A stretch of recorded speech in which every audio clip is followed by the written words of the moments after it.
There you go. Hi, everyone, and welcome to Peace Beyond Borders as we present these talks to you.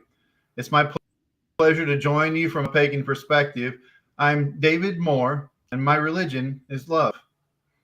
I'm here to talk with you about real and lasting peace and to make suggestions about our trajectory as a community moving forward.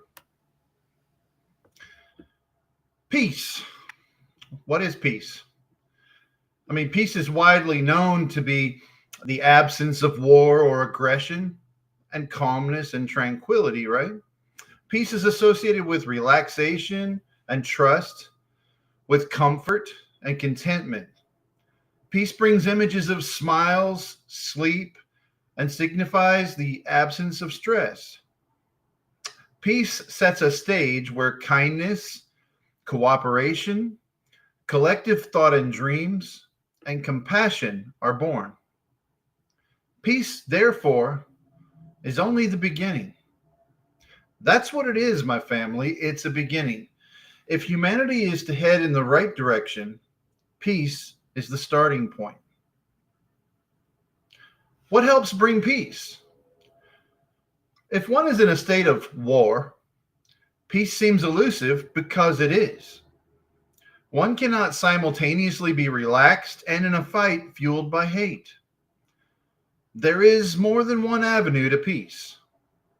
Certainly, apathy can lead to peace, just not caring enough to war, right? But it also holds the constant possibility of war. Without concern for others, we won't hesitate to carry out destructive acts if the occasion should arise. That destroys a peace. So peace can be temporary, even illusory sometimes. What brings a lasting, real peace? Truly, you probably knew I was going to say this, but it's the truth. Truly, the best soil in which to plant peace is love. Are we destroying or are we building with our efforts? Which one feels more like peace? Are we busy right now building an alliance of our peers who hate what we hate? Or are we busy building a lasting peace? Are we even build peace? I can honestly say, I wish I couldn't, but I can honestly say that most of my friends are building something related to hate lately and praying for destruction. This hurts my heart, and I know where they're coming from, and I love them. I know they're fueled by a sense of righteousness and zeal, but those things also fueled witch hunts and wars in the past. Can we just rise above the hatred in the world today? Or are we really convinced that hate is the only way to go? They hate us, so we have to hate them. Well, we have the right. We're justified to hate them because they hate us. Look, they're trying to hurt us, so we should try to hurt them. We have the right to try to hurt them because they're trying to hurt us. That type of thinking has never led to peace, ever.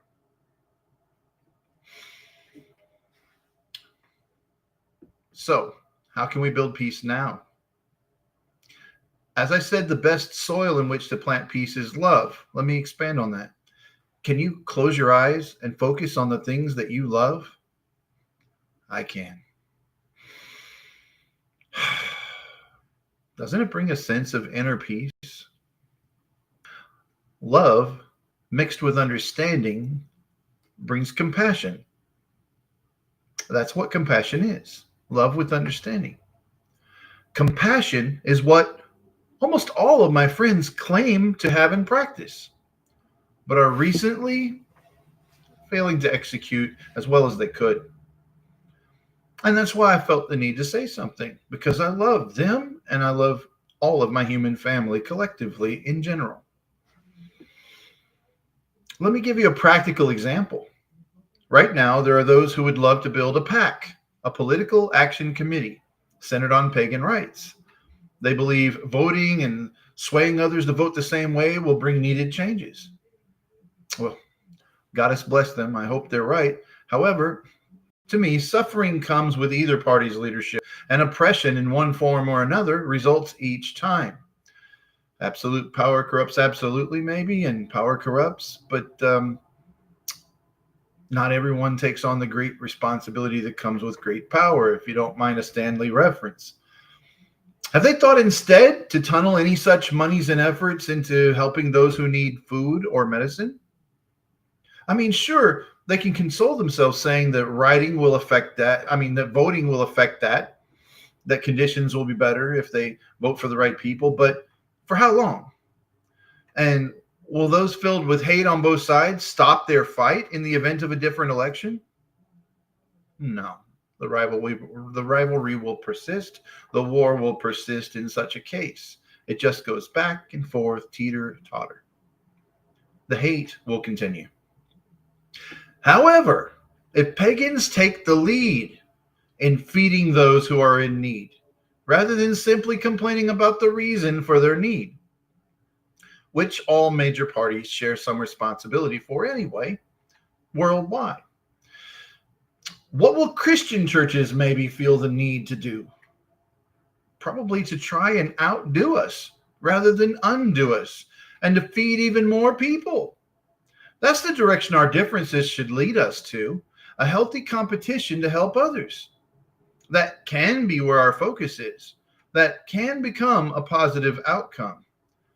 It is in times of difficulty that we can find our best strengths and that our heroes are born and show themselves. When we're together rather than at war with each other. That is what it means to find peace and to build peace. It doesn't come from war.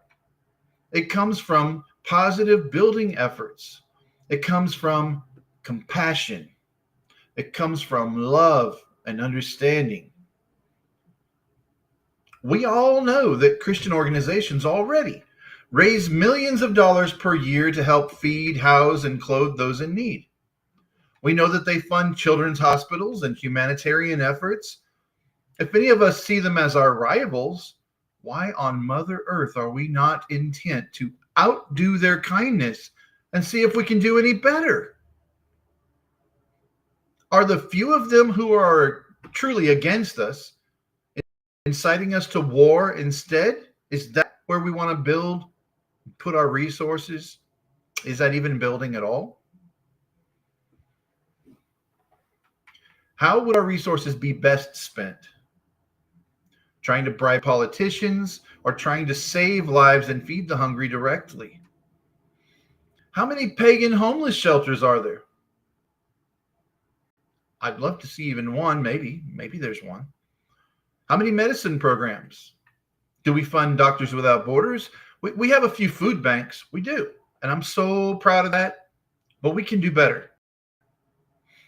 If we want peace, we need to become less of a perceived enemy and more of a perceived rival do-gooder group for our fellow humans. Will the poor and helpless benefit from a war? No. They will benefit from real assistance. It's hard to hate those who extend a helping hand to those in need on a regular basis, isn't it?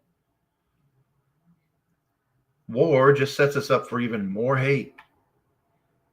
I talked with the pastor of a Unitarian Universalist church in Tennessee when I was surprised to learn that the church regularly gives out Kroger cards that can provide fuel, household items, food, and clothing for those in need. She said to me that this is the real full-time job for a minister, and that church services were an additional member service. My friends, I love witchcraft, and I love my witches.